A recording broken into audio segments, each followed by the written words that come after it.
오늘의 말씀은 요한복음 6장 30절부터 35절까지의 말씀, 우리 다 같이 함께 한 목소리로 읽습니다. 함께 읽습니다. 시작. 그들이 묻되 그러면 우리가 보고 당신을 믿도록 행하시는 표적이 무엇이리이까? 하시는 일이 무엇이리이까? 기록된 바 하늘에서 그들에게 떡을 주어 먹게 하였다 함과 같이 우리 조상들은 광야에서 만나를 먹었나이다. 예수께서 이르시되 내가 진실로 진실로 너희에게 이르노니 모세가 너희에게 하늘로부터 떡을 준 것이 아니라 내 아버지께서 너희에게 하늘로부터 참 떡을 주시나니 하나님의 떡은 하늘에서 내려 세상에 생명을 주는 것이니라. 그들이 이르되 주여 이 떡을 항상 우리에게 주소서. 예수께서 이르시되 나는 생명의 떡이니 내게 오는 자는 결코 줄이지 아니할 터이요 나를 믿는 자는 영원히 목마르지 아니하리라. 아멘. 아멘. 할렐루야. 아멘. 아멘. 반갑습니다. 오늘도 예배 자리에 나오신 여러분들 모두를 축복합니다. 아멘. 예배하는 우리 이 시간 가운데 주님께서 큰 은혜를 허락해 주시기를 간절히 축복합니다. 아멘. 또 주님의 은혜가 필요한 이들에게 주님의 은혜가 전해지는 능력이 있기를 또한 기도합니다. 지난 시간 저희가 사무엘하 11장의 말씀, 다윗이 범죄하였던 장면을 함께 나누면서 다윗의 욕망으로 일어났던 그 일, 과연 우리는 얼마나 자유로운가 라는 생각을 해보고, 또 우리도 사실 많은 죄를 짓고 살아가는데 그럼 어떻게 하면 다윗과 같은 범죄하지 않는 우리가 될까를 고민했습니다.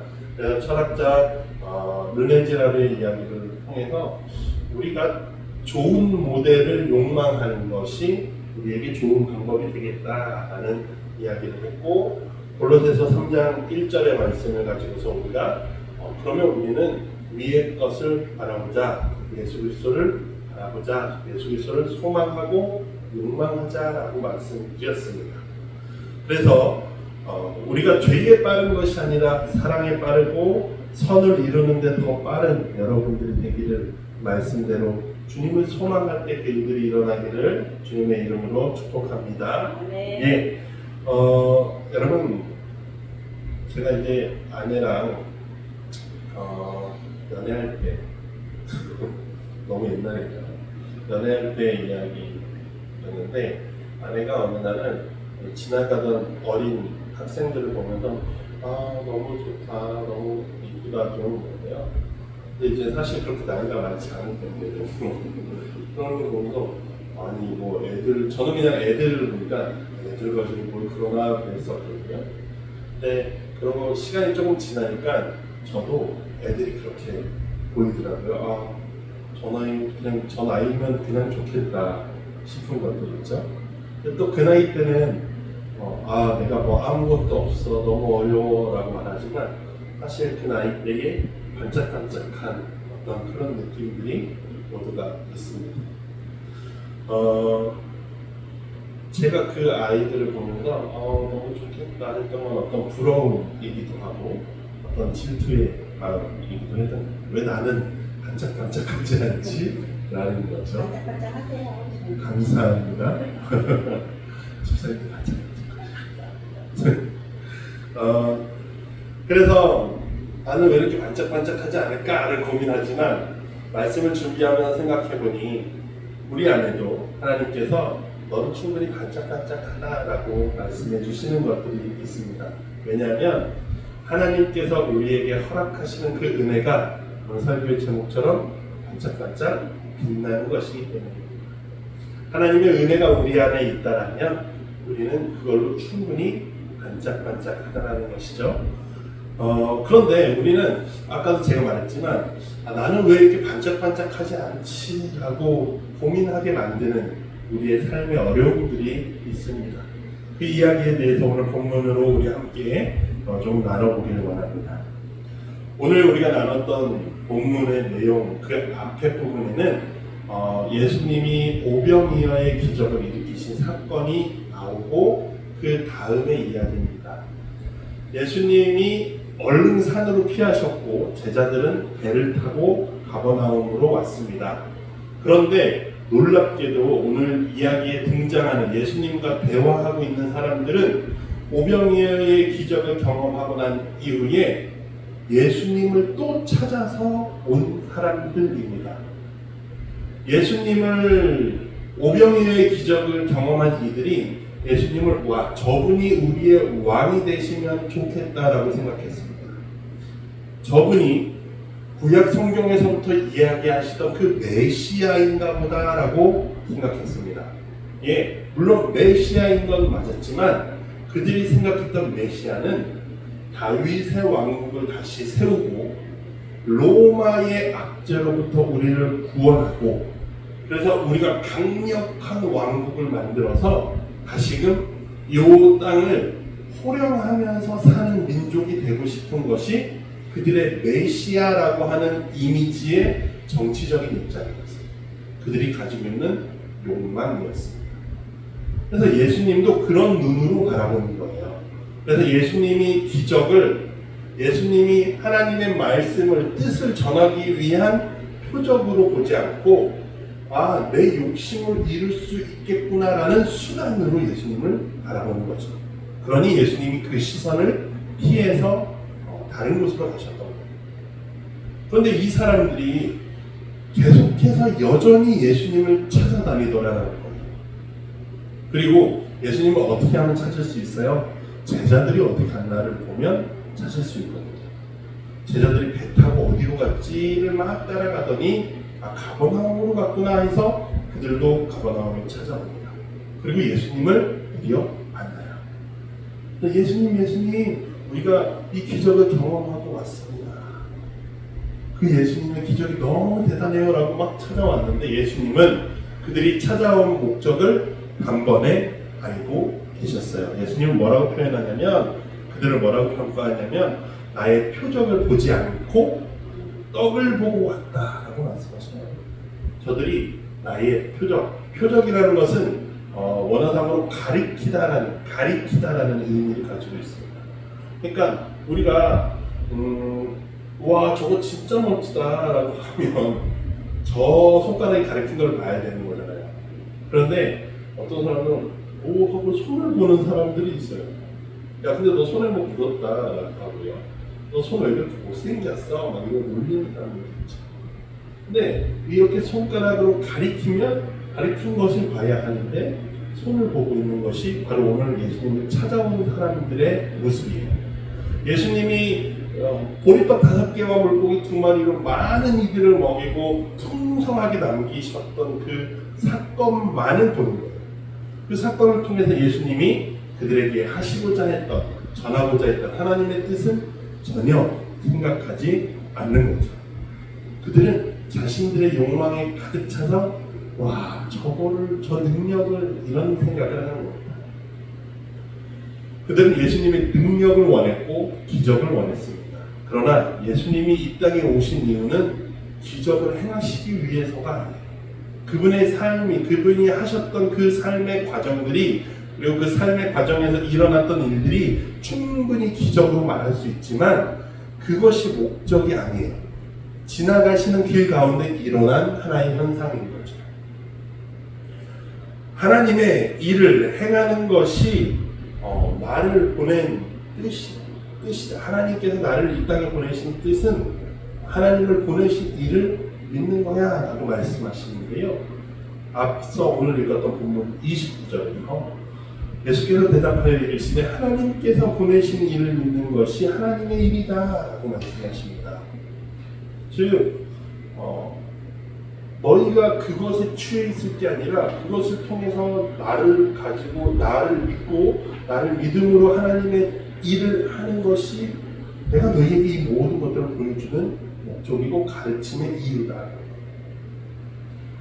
자, 이렇게 예수님이 말씀하시니까 그 다음 반응이 오늘 읽었던 본문 30절의 반응이에요. 그들이 뭐라고 말하냐면 당신을 믿으라고요? 우리가 근데 당신을 어떻게 믿어요? 라고 반문하는 겁니다. 여러분, 근데 이들이 뭘 보고 왔다고요? 기적을 경험하고 왔다. 그런데도 예수님께 우리가 당신을 뭘 보고 믿습니까? 라는 말은 단순히 그가 능력이 없다. 예수님 당신 능력 없잖아요. 이런 말이 아니라 어쩌다 한번 일어난 일인지 아니면 당신이 그 일을 계속하실 수 있는 분인지 우리가 어떻게 알 수 있어요? 라고 말하는 거예요. 지속성에 대한 의문인 것 같아요. 단순히 예수님이 당신 능력 없잖아요 라는 이야기가 아닙니다. 그러면서 그들이 이야기한 다음 이야기가 오늘 본문 읽으셨던 내용 가운데 우리의 조상들은 광야에서 하늘에서 주신 만나를 먹었습니다. 근데 그걸 누가 했다고요? 모세를 통해서 모세가 하늘로부터 우리에게 만나를 줬어요 라는 그런 이야기를 모세의 이야기를 데리고 옵니다. 모세는 이렇게 했는데요. 당신은 어떻게 할 수 있습니까? 라는 질문이에요. 모세와 예수님을 비교하는 겁니다.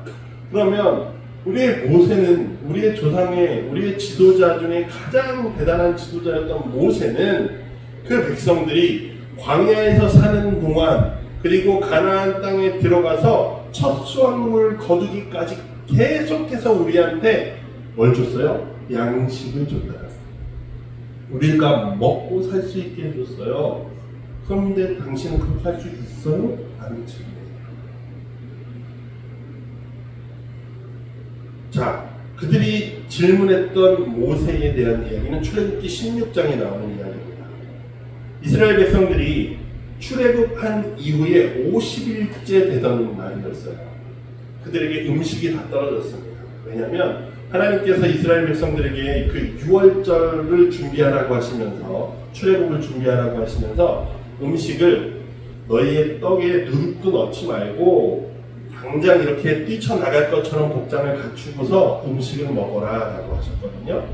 그러니 그들이 그 음식도 이 먹을 식재료도 많이 준비해 놓은 게 아니라 먹고 조금 가지고 이동할 수 있을 만큼만 준비해 놓은 거예요. 그러고 나서 출애굽을 바로 한 거죠. 그러고 났더니 이제 먹을 게 떨어지는 겁니다. 이 16장 출애굽기 16장 앞에서는 우리 물이 없어요 라고 이야기하잖아요.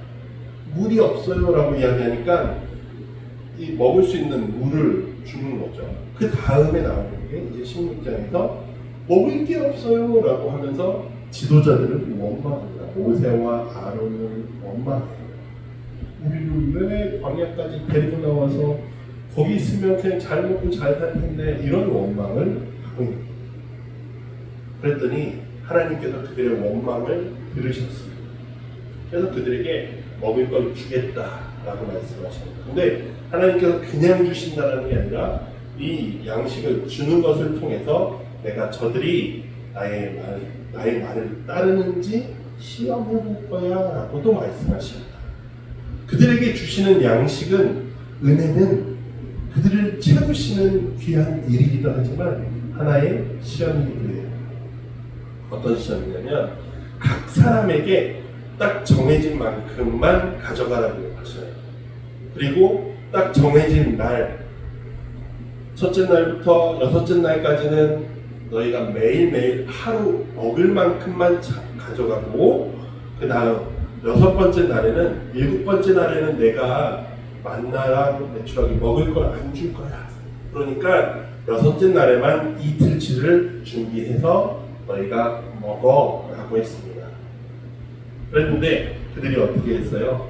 안식일 날도 만나가 나왔나 이렇게 나와서 들판을 둘러보니까 하나님이 막 혼내시죠. 그렇게 하면 안 돼.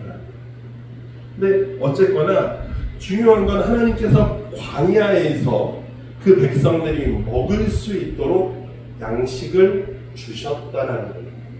그들이 살아갈 수 있게 인도하셨다라는 이야기예요. 언제까지 하시나요? 앞서 말씀드렸던 대로 가나안 땅에 들어가서도 만나가 내렸어요. 메추라기가. 왜냐하면 그들이 끊어진 것이 그들이 그곳에 들어가서 농사를 짓고 나서 첫 번째 수확물이 나올 때 하나님이 그때서야 그 만나와 메추라기를 끊어내십니다. 근데 그 백성들은 가나안 땅에서 농사지은 그 수확물들을 먹으면서 살아갈 수 있게 되었어요. 예수님께 요구했던 그들의 말이 그래서 이 모세가 우리 조상들에게 주었던 것처럼 당신도 줄 수 있습니까? 라는 이야기에 예수님은 첫 번째로 그들의 말을 수정하십니다. 뭘 수정하시냐면, 자, 모세가 그들에게 양식을 주었냐? 아니, 하나님께서 그들에게 양식을 하늘로부터 주셨다라고 수정하십니다. 그들의 발언을 첫 번째 바로 잡아주십니다. 모세도 그렇게 이야기했어요. 출애굽기 16장 15절에 이스라엘 자손이 만나가 땅에 내려있는 것을 보고서 이게 뭐예요? 라고 하니까 모세가 이것이 너희에게 하나님께서 주신 양식이다라는 거예요. 내가 너희한테 주는 거야. 내가 기도해서 내가 달라고 했어가 아니라 하나님께서 너희의 원성을 들으시고 기도를 들으시고 너희에게 먹게끔 하신 양식이다. 누가요? 하나님이 하셨다라는 거예요. 그때도 그렇고요. 그때 모세의 때의 백성들을 먹이신 분도 하나님이고 예수님께서는 오늘날 너희를 먹이시는 분도 누구라고요? 하나님이다. 그리고 오늘 우리가 말씀을 나누는 오늘날도 우리를 먹이시는 분이 누굽니까? 하나님이라는 사실을 오늘 본문을 통해 알 수 있습니다. 이에 사람들이 말해요. 예수님께서 그렇게 얘기하시니까 맞아요. 저희도 이 양식이 하나님께서 주시는 떡이 먹고 싶어요 라고 말합니다. 어떻게 먹고 싶다라고 말하냐면 얼마나 먹고 싶다라고 이야기하죠. 우리가 항상 이 떡을 먹으면 좋겠어요. 하나님의 떡이 우리에게 항상 있으면 좋겠습니다. 라고 말합니다. 그때 예수님이 그렇게 이야기하시죠. 나에게로 오는 자, 그들은 배고프지 않고 목마르지 않을 것이다. 라고 말씀해 주시면서 오늘 우리가 읽었던 본문이 마무리가 됩니다. 오늘 본문을 보면요. 결국에 하나님이 보여주셨던 오병이어의 기적, 그것은 하나의 은혜라고 말할 수 있습니다. 하나님이 우리에게 허락하신 은혜예요. 근데 그 은혜를 가지고 계속해서 욕심을 부리는 이들과 하나님의 뜻이 이렇게 서로 대립되어 있는 것을 볼 수 있어요. 예수님을 따라왔던 이들의 희망은 뭐냐면요. 내가 바라는 대로 하나님의 그 양식이 채워지면 좋겠다. 그것을 가장 잘 상징하는 게 오늘 항상이라는 단어예요. 그런데 예수님도 내가 너희를 항상 배고프지 않고 목마르지 않게 할 수 있어 라고 말씀하시나요? 어떻게 하면요. 나에게로 오면 이라는 거죠. 재미난 사실은 똑같이 항상을 이야기하고 있지만 그들이 말하는 항상과 예수님께서 말하는 항상이 다르다는 거예요. 그들이 말하던 항상과 예수님이 말하는 항상의 차이는 주체가 누구냐예요. 그들은 내가 필요로 할 때 항상 주시면 좋겠어. 하나님께서 예수님께서 말씀하시는 것은 그들이 나와 함께 있을 때 내가 항상 줄 수 있다는 거예요. 그것이 내 의지가 아니라 하나님의 뜻 가운데 이루어지는 일이라는 말씀이죠. 그래서 오늘 이 본문 말씀을 통해서 우리는 나는 어떻게 구하고 있는가? 나는 어떤 걸 원하고 있지? 어떻게 채우길 원하고 있지? 고민해 보셔야 돼요. 그래서 이 본문, 우리가 나눴던 이 이야기를 통해서 우리는 세 가지 정도 생각해 볼 것이 있습니다. 첫 번째는요. 사람은 떡으로만 살지 않고 하나님의 말씀으로 살아갑니다. 예수님을 찾아왔던 이들의 마음은요. 우리에게 항상 이것이 있으면 좋겠어요 라는 말은 그들이 말하는 그 양식은, 떡은 자신들의 실제적인 물질적인 삶을 이야기합니다. 지금도 그렇죠. 우리에게는 물질적인 것만 잘 채워져 있으면 충분해 라고 말합니다. 근데 하나님께서는 그렇게 말씀하지 않으셔요. 그 말은 무슨 의미냐면, 너희가 이 떡으로만 살지 않고 하나님의 말씀으로 산다라는 말은요, 결국 사람이 지어진 목적이 이 땅의 것만 먹고 사는 것이 아니라 하나님과 만나고 관계되도록 만드셨다는 거예요. 하나님이 하나님의 형상을 두었다라고 하시잖아요. 하나님의 형상이라는 것은 결국 하나님과 교제할 수 있다라는 거예요. 그렇다는 것은 사람을 통해 하나님이 원하시는 것은 그들이 잘 먹고 잘 사는 것도 원하시지만 원하지 않는 것이 아닙니다. 그들이 잘 먹고 풍성하게 누리며 기쁘게 살아가는 것도 원하시지만 그들이 그들만 살아가는 것이 아니라 하나님과 만나며 살아가기 원하십니다. 그래서 말씀으로 사는 것이다 라고 말씀하실 때는 너가 나와 만남을 통해서 그 관계를 통해서 사람은 살아간다라는 거예요. 그래서 그 만남의 가장 좋은 방법이 뭡니까? 톨스토이가 책으로 사람은 무엇으로 살아가는가 말했을 때 결국 사랑이라는 것입니다. 두 번째, 우리가 오늘 살아가는 것이 결국엔 다 뭐라고요? 은혜라는 거예요. 누구에게 누가 준 거예요? 하나님이 주신 은혜라는 거예요. 아까 이들이 항상 우리에게 먹게 해주세요 라고 말했지만 그들이 그때에도 살아가는 것은 결국 누가? 하나님이 주신다라는 거예요. 우리는 특별한 놀라운 사건이 있어야지 하나님이 일하신 것으로 생각하지만 이미 하나님은 우리 가운데 일하고 계시다라는 거예요. 근데 우리는 내 성에 차지 않는다. 그죠? 하나님이 이렇게 좀 일하시면 좋겠는데 요만큼만 일하시는 것 같으니까. 근데 이게 요만큼 일하시는 것이 우리에게 딱 좋은 것이고 중요한 것은 그 은혜가 너무나도 큰데 우리는 모른다는 거예요.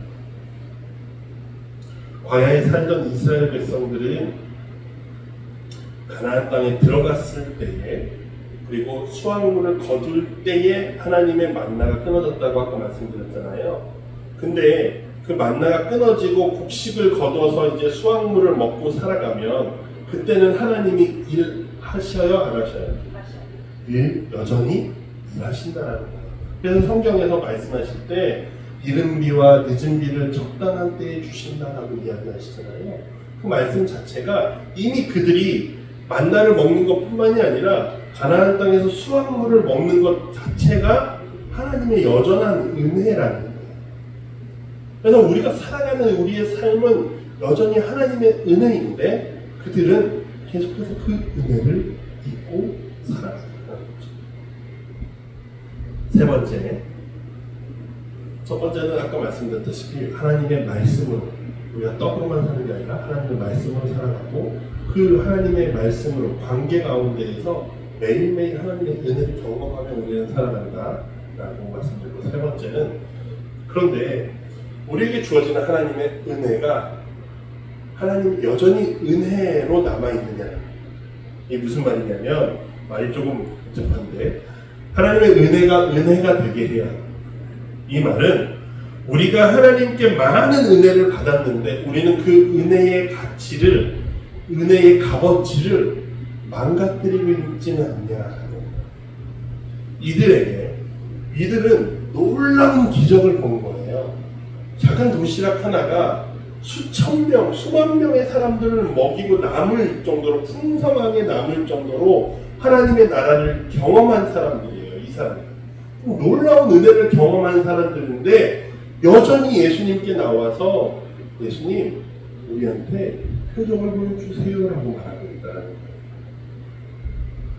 저는 은혜가 되지 못할 때 깃바란다라고 생각해요. 아까 서론에서 말씀드렸다시피 하나님은 우리 가운데에서 반짝반짝 빛이 나는데 빛나는 보석으로 우리에게 주셨는데 우리가 그 은혜를 깃바란다 빗바라게 만들고 있다. 어떤 거를요? 첫 번째는 불평. 다르게 표현하면 감사하지 못하는 마음. 하나님께서 우리에게 주셨는데 우리는 감사하지 않아요. 당연히 내 것처럼 받아들이고요. 당연하게 어쩌다 보니 아유 횡재했네 정도로 받아들입니다. 근데 그렇지 않아요. 감사하지 않을 때, 원망으로 살아갈 때, 불평과 불만으로 살아갈 때 우리는 하나님께 받은 은혜의 빛이 퇴색되게 만듭니다. 두 번째는 오늘 이들이 보여주었던, 예수님을 따라왔던 이들이 보여주었던 마음, 욕심이에요. 욕심은 더 주세요, 더 필요해요 라고 하는 게 지금 이들의 자세이거든요. 그런데 그 욕심이 하나님께 받은 은혜를 회색되게 만들어요. 은혜가 값어치가 없게 만들어요. 우리의 삶이 자꾸만 더 주세요라고 하면서 지금 내가 받은 은혜는 뒷전으로 밀어놓는다는 거예요. 그렇기 때문에 우리는 나에게 뭘 더 채워야 할지를 고민할 것이 아니라 이렇게 주신 걸로 뭘 하지를 고민해야 해요. 그때 은혜가 빗바르지 않는 겁니다. 그래서 오늘 본문에 우리가 설교를 통해서 나눈 말씀을 좀 정리해보면 우리의 생명은 하나님의 은혜로 인해 가능해요. 그죠?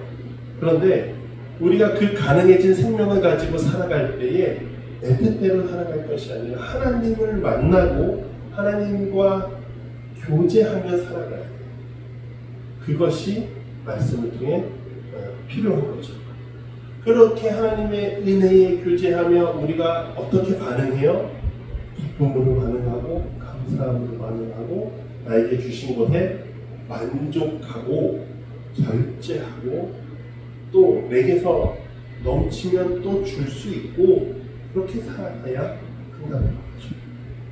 그런데 하나님과의 관계가 어그러지고 자꾸만 불평하게 돼요. 감사하지 않고 또 자꾸만 더 욕심내며 살아갈 때 하나님이 우리에게 주신 은혜가 빛이 바래지더라라는 거예요. 빛바랜 은혜를 가지고 살아가는 이들은 하나님께 영광을 돌릴 수 없습니다. 오히려 하나님의 이름을 더 부끄럽게 만드는 것이 빛바랜 은혜를 가지고 살아가는 이들의 모습이에요. 예수님께서 이렇게 말씀하셨죠. 하나님께서 보내신 일을 믿는 것이 하나님의 일이다. 그거를 오늘 보면 35절에서는 예수께서 이르시되 나는 생명의 떡이니 내게 오는 자는 결코 줄이지 아니하고 줄이지 않을 터이요 나를 믿는 자는 영원히 목마르지 아니하리라 라고 말씀하시거든요.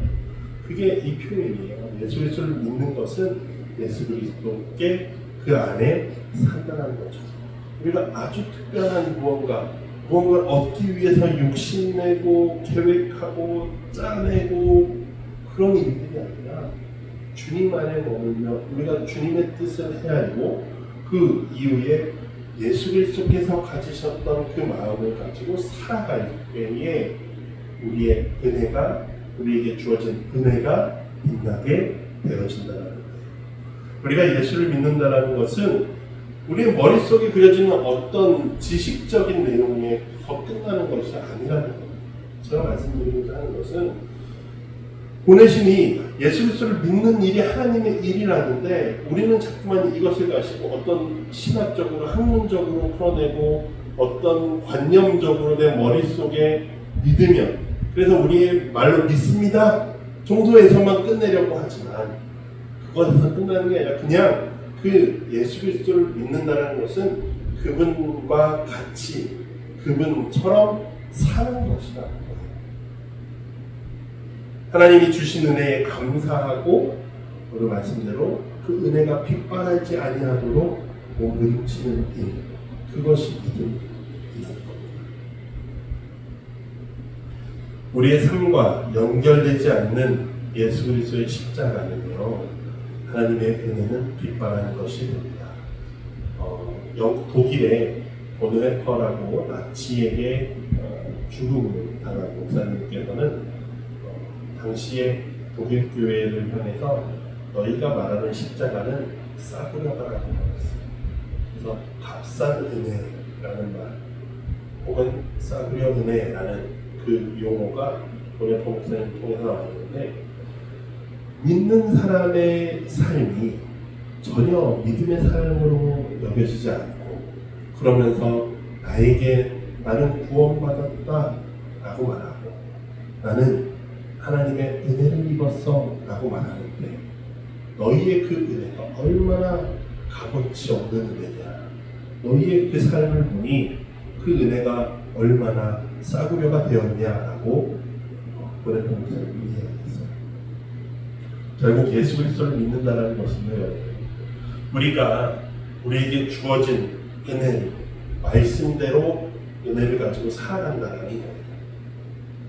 우리의 욕심을 채우기 위해서 말씀을 적당히 합리화시키는 자리에 앉혀놓고요, 누군가를 미워하는 데에 내 말씀을 갖다 채우고요, 차별하는 데에 하나님의 말씀을 가져다 놓는 일들은 역사적으로 무수히 있어 왔습니다. 근데 문제는 그때마다 하나님의 말씀을, 은혜는 빛이 바래졌고 교회는 여전히 힘들어했다는 겁니다. 그리고 하나님은 아마 한탄하시지 않았을까요? 말씀을 정리하겠습니다. 오병이어의 기적을 경험하고도 예수님을 찾아왔던 그들은 하나님의 떡을 먹기 원했습니다. 우리에게 항상 그 떡을 주세요 라고 말했어요. 그런데 예수님의 대답은 무엇이었습니까? 나에게로 오라라는 거예요. 나를 믿는 것이, 나를 따르는 것이 너희에게 너희가 원하는 방식이 아니라 하나님의 방식으로 영원히 그 떡을 먹는 것이다 라고 말씀하십니다. 그런데 고민해 볼 것은, 우리도 그들처럼 적당히 내 배부를 정도만, 내 목마를 정도만의 은혜를 원하고 있지는 않는가라는 사실입니다. 우리의 마음이 그 수준에 머물러 있다면, 우리의 믿음이 그 정도에 머물러서 살아간다면 우리에게 주어진 은혜는 점점점 빛을 잃어갈 거예요.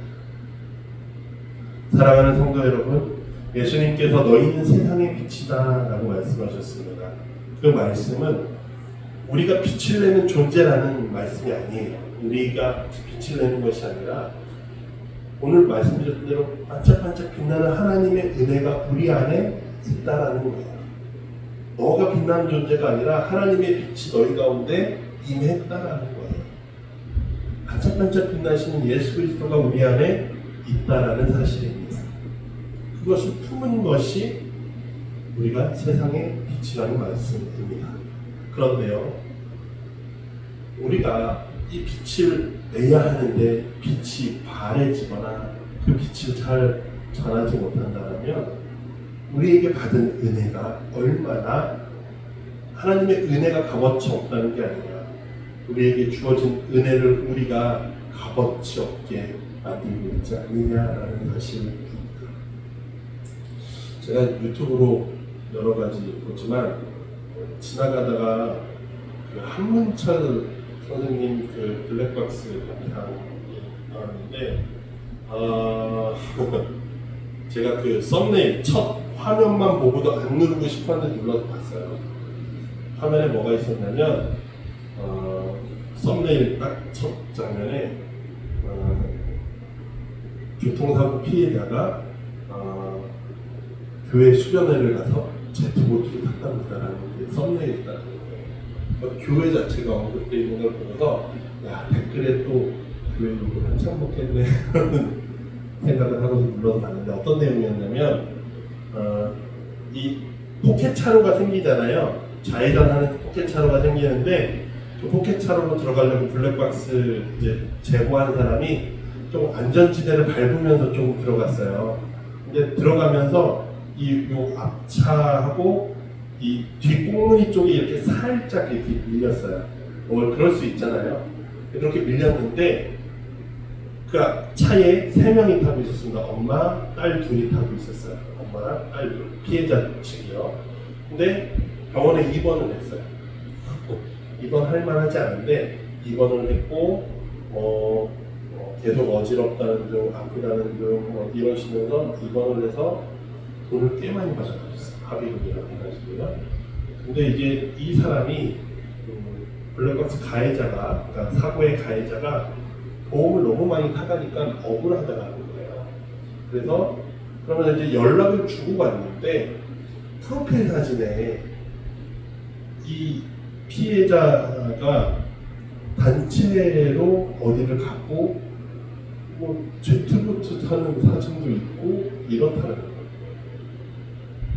근데 분명히 병원 가서 입원했다고 했는데 치료받았다라고 했는데 아프다라고 했는데 그렇게 놀고 있는 모습이 나왔는데 그게 이제 동네 이제 자기 자녀 사고 난 자녀들 중에서 자기 자녀의 선배가 있더래요. 근데 얘기를 들어보니 수련회 갔다던데 라고 교회 수련회 갔다던데 라고 했지. 그러면서 나는 아프다 나는 그러면서 보험금을 이렇게 가져가시는 거죠. 근데 그게 재판 통해서 판결을 가해자가 그 정도까지의 보험금을 물려줄 이유가 없다라고 판결을 받아왔거든요. 근데 이제 그런 과정들을 보면서 생각해 보세요. 그날 애기 아마 수련을 데려다 주고 있을 거예요. 첫째 딸. 첫째 딸은 그 단체복 같은 걸 입고 있었고요. 그러니까 아마 수련회 티 같은 거를 입고 보냈던 것 같아요. 보면서 착잡한 게 우리 지난주에도 그런 얘기 저희가 식사 때 예찬 때 나눴지만 성도이고 예수 그리스도를 믿는다라고 하는데 하나님께 놀라운 은혜를 받았다라고 하면서 우리의 삶이 그 놀라운 은혜를 싸구려로 만들고 있는 삶이라는 너무 안타깝죠. 별거 아닌 일이에요 사실. 그렇죠? 그냥 적당히 통원 치료 적당히만 받아도 누가 뭐라 그러겠어요. 근데 굳이 입원하고 여기는 넘어가고요. 그래서 맛을 잃은 소금이 되어버린 교인들, 성도들의 모습이 얼마나 안타까운가라는 거죠. 우리에게 주어진 은혜는 너무나도 놀라운데 참 기쁜 진리이고 행복한 말씀. 야, 어떤 사람이 아무런 죄인을 위해서 죽어줍니까? 이 놀라운 이야기를 세상 사람들한테 전하는데 우리의 삶 때문에 그 은혜가 빛이 가려져 버려요. 사람들이 그것을 보고 너나 믿어라 라고 이야기하잖아요. 너나 잘 믿지. 얼마나 슬픈 일입니까? 사랑하는 하나님교회 성도 여러분, 하나님의 은혜가 여러분 안에서 빛나는 은혜로 남기를 바랍니다. 예수께서 하나님의 빛을 비추기 위해서 그렇게 하신 그 삶의 길, 십자가의 길을 우리도 따라가기를 원합니다. 그렇게 우리가 살아갈 때에 하나님의 기쁨이 이 땅을 가득히 채우게 될 것입니다. 하나님의 은혜가 우리를 우리가 막 하나님의 주세요 하지 않아도 하나님께서 충분하게 놀랍게 부어 주실 것입니다. 그렇게 살아가 예수 그리스도 안에서 그분을 믿음으로써 그분의 길을 따라가는 우리 가운데 그 은혜가 더욱더 빛나고 아름다워질 것입니다. 사랑하는 성도 여러분, 하나님의 은혜로 충만하게 되기를 바랍니다. 여러분도 반짝반짝. 왜요? 무엇 때문에요? 하나님의 은혜가 여러분 안에 반짝반짝 빛나고 있다는 사실을 잊지 마시길 바랍니다. 그 무엇도 우리를 그 사랑에서 끊을 수 없으니 한 주간도 말씀으로 힘을 얻어 살아가는 여러분 되길 바랍니다. 주어진 말씀 붙잡고요. 우리 함께 다짐의 기도하기 원합니다. 하나님 주님 감사합니다. 우리에게 은혜를 허락하셨고 그 은혜 가운데 우리를 살아가게 하셨는데 우리는 우리에게 주어진 은혜를 기뻐하지 아니하고 그 은혜를 붙잡고 살지 못하며 자꾸만 원망과 육신으로 우리의 삶을 살아감을 되게 합니다. 하나님, 우리가 주님의 은혜를 반짝반짝 빛나게 하는, 그렇게 이 땅에 비추는 우리가 되게 하여 주시옵소서. 우리를 빛으로 부르실 때에 우리가 빛이 되게 하여 주시옵소서. 우리를 주님의 성공으로 이 땅에 부르셔서 우리가 성공으로서 살아가게 하여 주시옵소서. 우리 스스로를 돌아보는 시간 되게 하시고, 또한 한 주간 동안도 말씀을 붙잡고 기도할 때마다 우리가 이 땅에서 하나님의 빛으로 소금으로 살아가는 우리 되게 하여 주시옵소서. 감사드리며 예수님의 이름으로 기도합니다. 아멘.